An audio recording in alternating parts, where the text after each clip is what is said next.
Rice কুকারে ডিম বিরিয়ানি।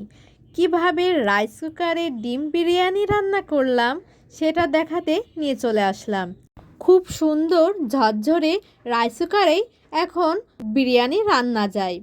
গোবিন্দভোগ চালটা ধুয়ে নিচ্ছি। চালটা সুন্দরভাবে 2বার ধুয়ে নিলাম আর জলটা ঝরিয়ে নিচ্ছি। এই জলটা ঝরিয়ে একটা ছিদ্র করা ঝুড়িতে চালটা ঢেলে নিতে হবে, কারণ চালের গায়ের থেকে জলটা একদম ঝরিয়ে নিতে হবে, শুকনো ঝরঝরে করে নিতে হবে। এদিকে কড়াইতে নিয়ে নিয়েছি তেল, এছাড়াও দারচিনি এবং এলাচ। চালটা নিয়ে নিলাম, এখন ভালোভাবে ভেজে নেব। ভাজাটা যাতে বাদামি হয় সেই দিকে খেয়াল রাখতে হবে। মাঝে নিয়ে নিচ্ছি কাঁচামরিচ। আমি বেশ সংখ্যক কাঁচামরিচ নিয়ে নিয়েছি। ভাজা হয়ে গেছে, বাদামি কালারও কিন্তু হয়ে গেছে। এই যে রাইস কুকারে এখন চালগুলো ঢেলে নিচ্ছি।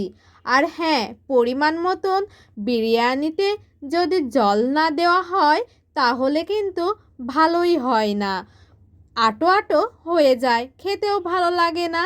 পরিমাণ মতন কিন্তু জল নিয়ে নিতে হবে এবং অতিরিক্ত গরম জল নিতে হবে। দেখুন কতটা সুন্দর হয়েছে। বিরিয়ানি রান্নার সময় আরও একটা জিনিস দিলে আরও ভালো লাগে, সেটা হলো দুধ। আমি দুধ নিয়ে নিলাম। দুধের পরিমাণ বেশি নিইনি, কিন্তু একটি ছোট বাটির 1 বাটি দুধ নিয়েছি এবং নিয়ে নিয়েছি স্বাদ মতন লবণ আর চিনি। চিনিটা কিন্তু একটু বেশি দিলে পোলোয়াতে বেশি ভালো লাগে। আবারও একটু নাড়াচাড়া করে নিচ্ছি। এখন রাইস কুকারের ঢাকনা দিয়ে ঢেকে দিলাম। আপনারাও কিন্তু ঠিক এইভাবেই রাইস কুকারে বিরিয়ানি রাঁধতে পারেন। দেখুন রাইস কুকারে কিন্তু বিরিয়ানি রান্না হয়ে গেছে, বেশি টাইম কিন্তু লাগেনি। ধরুন 15 থেকে 20 মিনিট মতন টাইম লেগেছে, হয়ে গেছে বিরিয়ানি রান্না। পোলোয়া রান্নার মাঝামাঝি আমি ডিমগুলো দিয়ে নিচ্ছি। ডিম দিয়ে দিলাম, হয়ে গেল ডিম বিরিয়ানি। কার কেমন লেগেছে অবশ্যই কিন্তু জানাবেন এবং আপনারাও বাসায় ট্রাই করে দেখতে পারেন, অনেক ভালো লাগবে।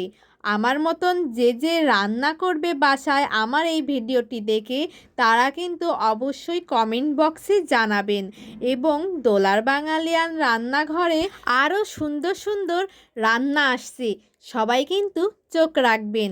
দেখুন কতটা সুন্দর হয়েছে। আমি কিন্তু ঢাকনা দিয়ে আবারও ঢেকে দিয়েছিলাম ডিম দেওয়ার পরে। আবার 2 মিনিট পরে চলে এসেছি দেখাতে কেমন ঝরঝরে হয়েছে। এখন থেকে আর নয় বিরিয়ানি রান্না হাঁড়িতে, এখন থেকে রাইস কুকারে এই রান্নাটা করে নিন বাড়িতে, ঝটপট